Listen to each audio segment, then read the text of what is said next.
What's going on, everybody? Welcome back to another video. Today, I'm going to tell you my favorite ways to use ChatGPT for data analysis, and then we're going to actually analyze some data.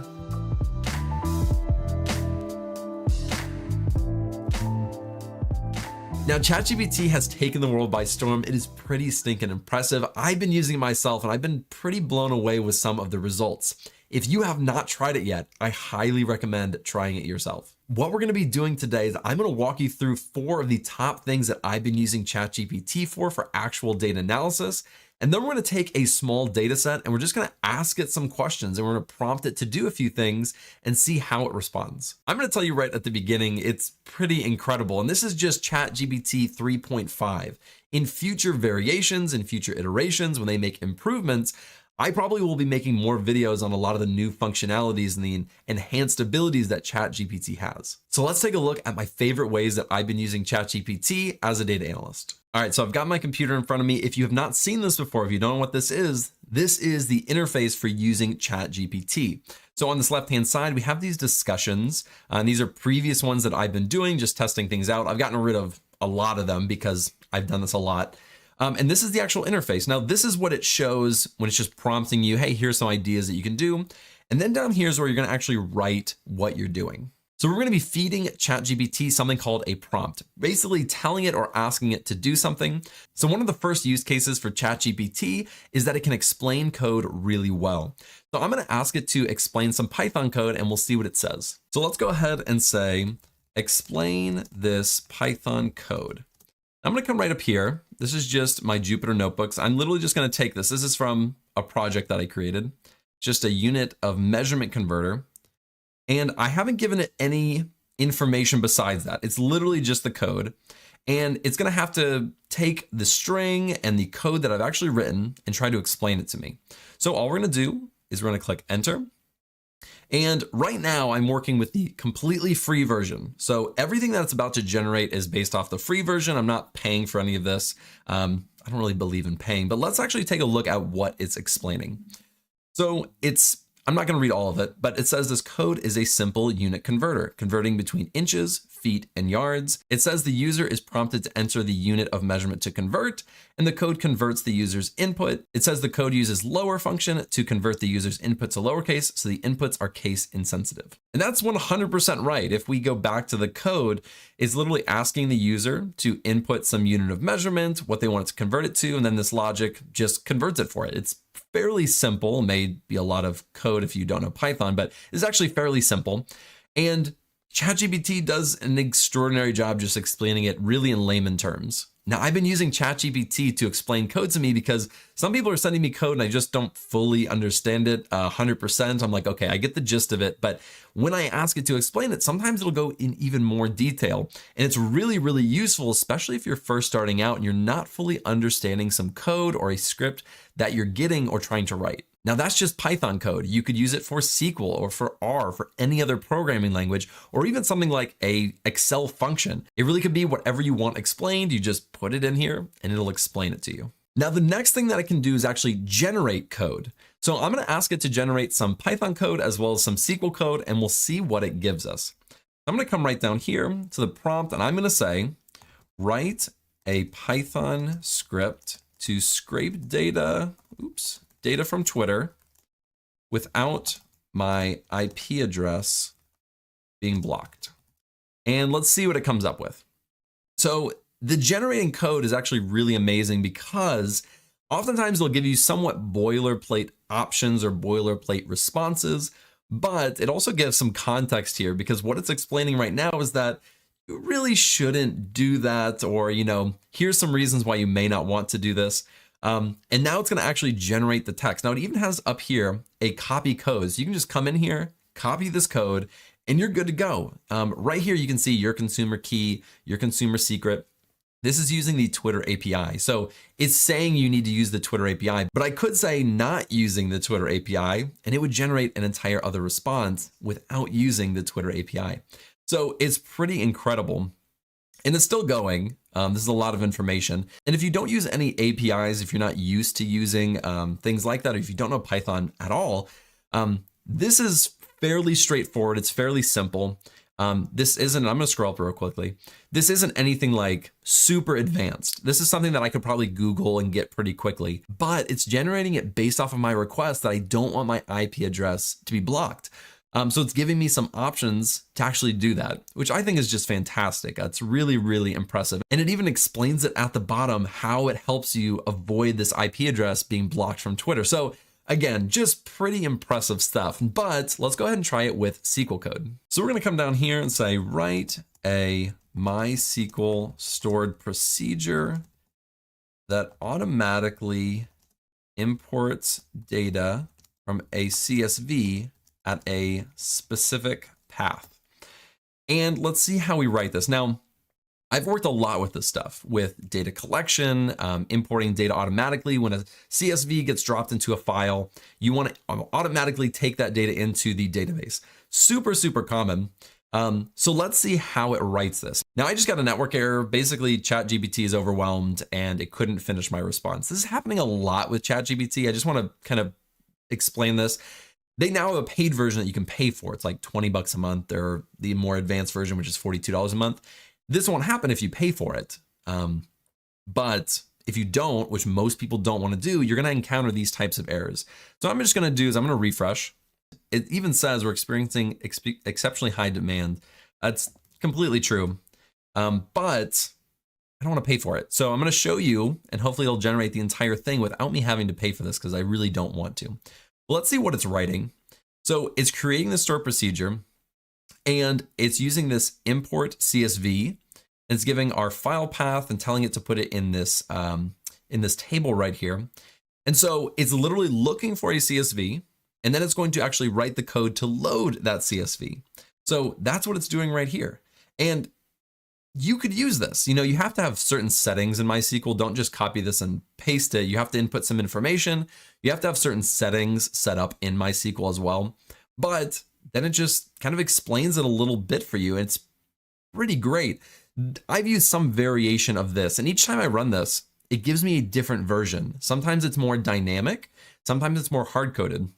So actually knowing this skill when it's generating code, actually knowing SQL is really important. I wanted to warn some people out there, because a lot of people are like, okay, you know, I'm just learning SQL. I should just use this to learn SQL. And I'm like, I don't think that's a good idea, because if you do not know this code already and it tells you to do something, you may get a worse option or a not perfect option, and you need to know it. So just looking at this, this is pretty good. This is pretty similar to something I've worked with, but in previous versions, it's given me different options that I didn't like as much.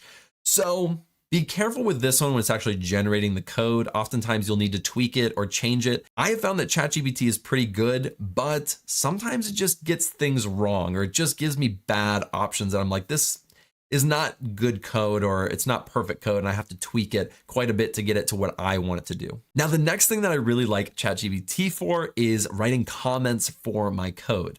So let's take this, for example. Let's say I have this code. I'm going to say, can you please, and I like to be polite, can you please write comments for this SQL code? And I'm just going to paste it in there, and I'm going to ask it to write comments for it. If you haven't written any code, you may not know what that means, but comments are just, you know, added information for somebody if they're coming in and looking at your code, or for you in 6 months to come back and look at your code, you know exactly what it's doing. So it's going to describe every part of this code for you, which can save you a ton of time. If you're commenting your own code, that can take a while. And you can just go in here and add a little bit more information if you want to. But this is like a fantastic starting place for commenting code, which I personally sometimes forget. And so I've been using this for even more complex code. Like, this is fairly simple code to comment. I've given it even more complex code, and it's done a pretty good job. There are times where it gets it kind of wrong. But this is pretty impressive for actually generating comments for code. It's saying exactly what each step is doing. The next use case that I've been using ChatGPT for is for creating data dictionaries. Now, if you don't know what a data dictionary is, it's basically a table or something that describes what data is in your data set, whether it's in a CSV or a SQL Server or wherever that data sits. It's good to have that data dictionary to know exactly what data you have. So I'm going to say, can you give me a data dictionary for this data set? Now I'm just going to paste this in here. I just copied this from an Excel. So that's all I did. And I'm going to hit enter. Now it's starting to generate this. It's going to actually give me a table. So it's creating this table of the column name that's in there, the type of data that is in there, and then an actual description of it. Now I haven't given it any previous information. It's doing this purely based off of context. So it's taking this name state and saying, okay, this description must be the state name. It's doing total population. So that must be the total population. Then it's even taking in things like comparison operators, and it's saying these rates.age is saying a rate for age less than 18. Now, this is fairly simple. I'm not saying it's giving you anything advanced. It's not giving you a ton of information beyond what it's reading in the column name, as well as reading in the data. So if you give it a more complex data set, sometimes it even takes the data that's in there and it says, okay, these are state names, but they're labeled something different. It's labeled just 1, 2, 3 for the column name.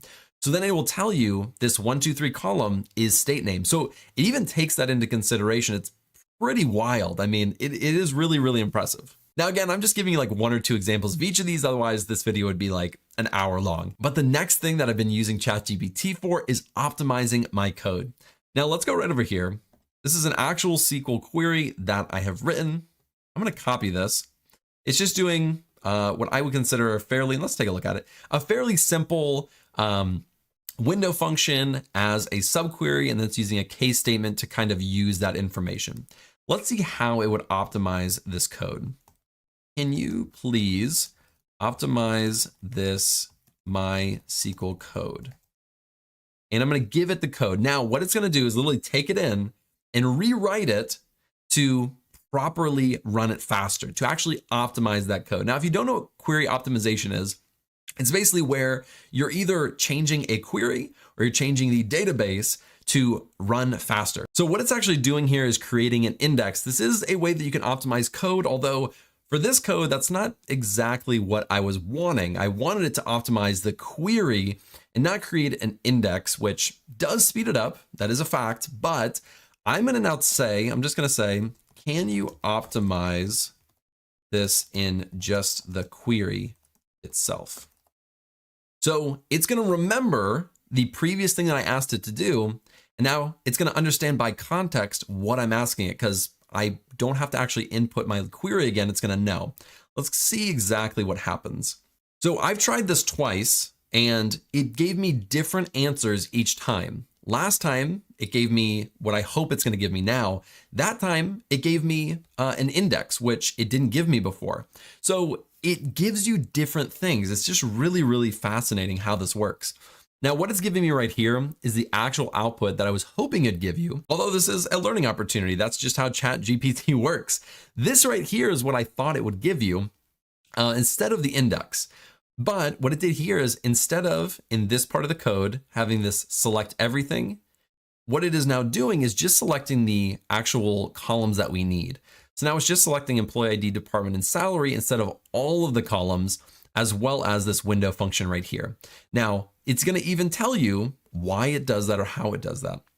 So by using a subquery to only retrieve the columns that are actually needed in the final result, you reduce the amount of data that is needed to be processed, which speeds up the query. So those are all ways that I've been using ChatGPT. It's been pretty amazing. I will give the disclaimer though, that not every time do I get great results. There are often times where I have to reword things, or I have to ask it to generate another response. And that happens a lot, but when I actually do get what I'm looking for, it's pretty impressive. Like I usually am like, wow, how did it do that? It's pretty cool. Now what I want to do is just take a small data set and do some data analysis, kind of show you some of the things that it can do, some of the ways that I would use it. I'm just going to pull a data set from Kaggle and use that. Keep it pretty simple, not use any real data with any information I shouldn't be putting into ChatGPT on it. So let's go down here, and in this Excel file, and we'll be using this one later, in this Excel file, I have this data set right here. Now, this is going to run really slowly because this is a lot of data, but and I say a lot of data, it's only 30 rows, but ChatGPT does not take in this data well. So let's get rid of this. And all I'm going to say is, you are a data analyst. So I'm giving it some context. That's who you are. That's what you do. Here's what I want you to do. Can you please give me some insights and recommendations on this data set. And I'm going to input this data in here. Now, when I hit enter, it's going to analyze this really quickly. Now, if you ask it to do other things, which we're going to do in just a little bit, it may take quite a while. So I want to give it a second to actually write everything. Basically what it's saying is to actually provide insights and recommendations, we want to take some initial steps. And these are some pretty common things that you'll want to do with data, like data cleaning, exploratory data analysis, product analysis, geographical analysis, and time series analysis. So let's take a look at this data really quickly. We do have a product. We do have an order ID, the actual product, how many we have, the price, the order date, and where it was purchased from. So what it can say based off of just giving it the data set randomly, it says you can offer discounts or promotions on the least frequently ordered products to increase their sales. Now, what we could do is literally take this and say, can you tell us more about this? And I'm just going to ask it to explain it a little more. So what it told us is you can offer discounts, and here's why you'd want to do it, because you'll attract more customers. And it even tells us how to identify these products. And I'm going to ask it, can you identify these products for us? And I'll say, and output the SQL code as well. So if we go back up, so it's generating the code. It says to identify the least frequently ordered products, you can use the following SQL code. And it literally writes the code out for you with the actual column names that it says you should be using. That's the part that always kind of like, I just think is really impressive, because this kind of code is actually fairly simple, fairly generalized, but it makes it not so generalized because it's actually using your data. That's the part that always like blows my mind. I'm like, that's just really impressive. That's using your actual column names or your actual code, or generating your code using your column names. That is the part that's usually pretty impressive to me. So all this is doing, and it even says, we're using the product count. So we're using an aggregate function in the orders table and counts the numbers of times each product appears and selects the top 10 least frequently ordered products. Again, pretty simple, but we've asked it to do a lot of contextual things. Take a look at this data set, tell us how to offer discounts, and then actually write the code to identify what we should be offering discounts on. It's pretty cool. Now, let's say we didn't want to use SQL, because that's what we're using right now. I'm going to say, can you take our data set and put it into a pandas data frame in Python? So I'm going to see if it remembers. Sometimes it does, sometimes it doesn't. Looks like this time it does. Depending on how far back the conversation is, or if it remembers what our data set is, sometimes it remembers, sometimes it doesn't. This time it looks like it is working. Now, what it's actually doing is creating each row of that data and inputting it as data. Now, sometimes it's going to error out. It takes too much processing power, and we have like 30 rows. It's only on row 3. So I'm going to let this run for a little bit. We'll see if it actually works. So it's looking like it errored out. It just stopped. It just stopped. This is the, I would say, somewhat downfall of the ChatGPT right now, is that the servers are just overloaded. There's like millions and millions of people trying to use it at this very moment. So oftentimes when it's using these large data sets, it just doesn't work. In the future, I think there'll be add-ons to things like Excel and MySQL and all these different things where it'll be integrated with it and process it much faster. But now it doesn't. So we're just gonna refresh and keep going from here. And we're just gonna go right back up here. And this is our previous data set, and we'll scroll all the way to the bottom. So it saved our conversation, thank goodness. But it just, it just blanked out, and luckily it saved it. So that was a good thing. Now, because I refreshed it, let's see if it still remembers. Again, we're trying to analyze data. We're trying to get some information out of here, but these things are happening. So I'm just kind of going with the flow. So what I'm going to say is, what products in our data set made us the most profit? Now let's see if it remembers. So now it's going to say, to identify these products, you need to calculate the total revenue. So this part is really cool because it's going to kind of, based off of our prompt, based off of us saying we want profit, it's going to say we need to calculate the profit first to determine the profit. So it's going to write, it's using pandas, but we can ask it to write this in MySQL. But it's going to take it and say, okay, take the quantity ordered times the price of each one. And this is our like potential profit. And it's even giving us comments. I mean, it's really going above and beyond. I mean, if you were to integrate this in something like Python or any other thing, this could be a fantastic tool. But this is pretty great. This looks like pretty standard code. It's even grouping it and giving us the sum. So if we ran this, if we took this and put it in Python and we had our data set in there, then it would probably give us pretty close to the right answer. Now I'm going to ask it to write this in MySQL as well. So I'm going to say, can you write this in MySQL?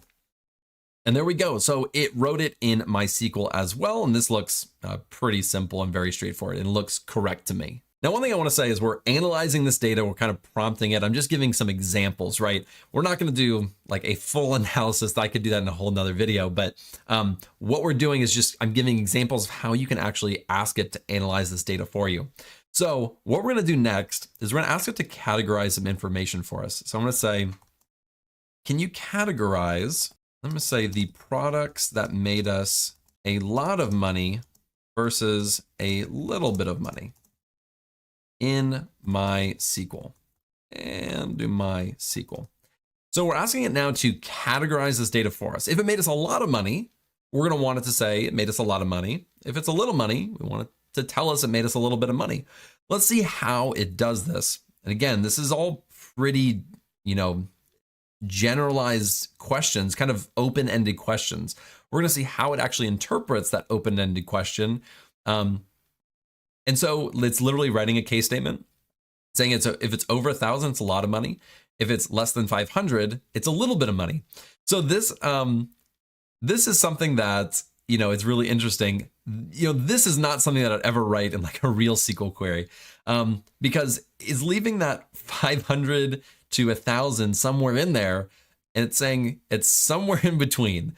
I would never actually do this in real code, but that's how it's interpreting it and writing it.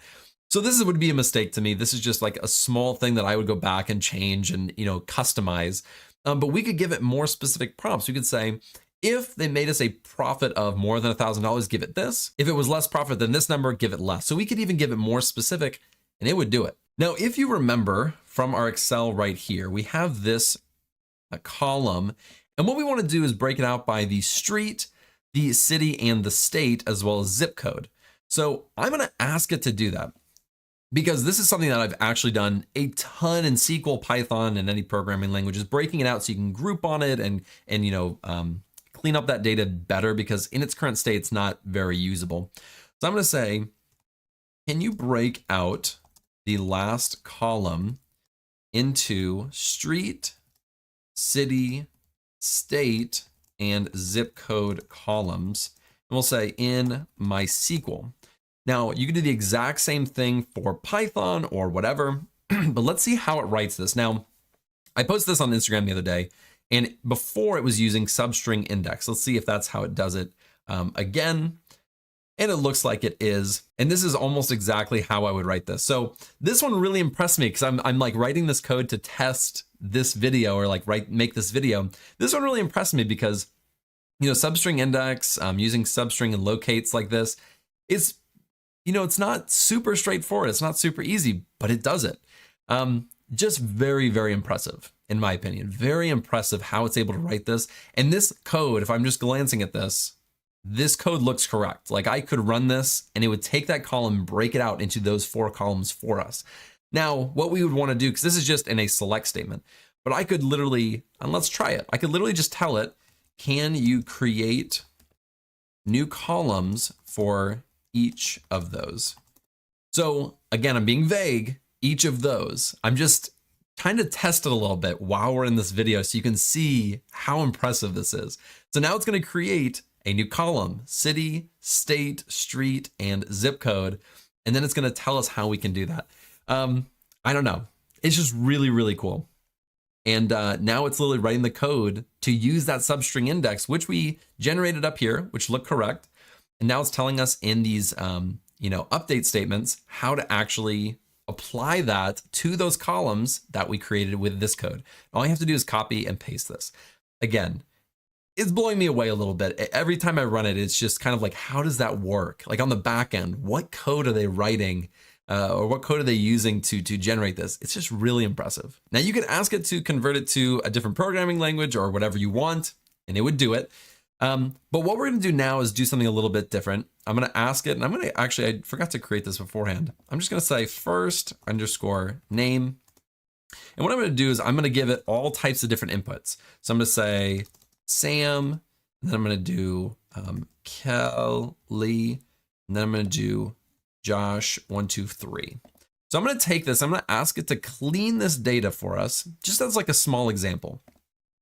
Can you clean this new data set? And I'm going to give it to it. And just see what it does. If I need to be more specific, I will.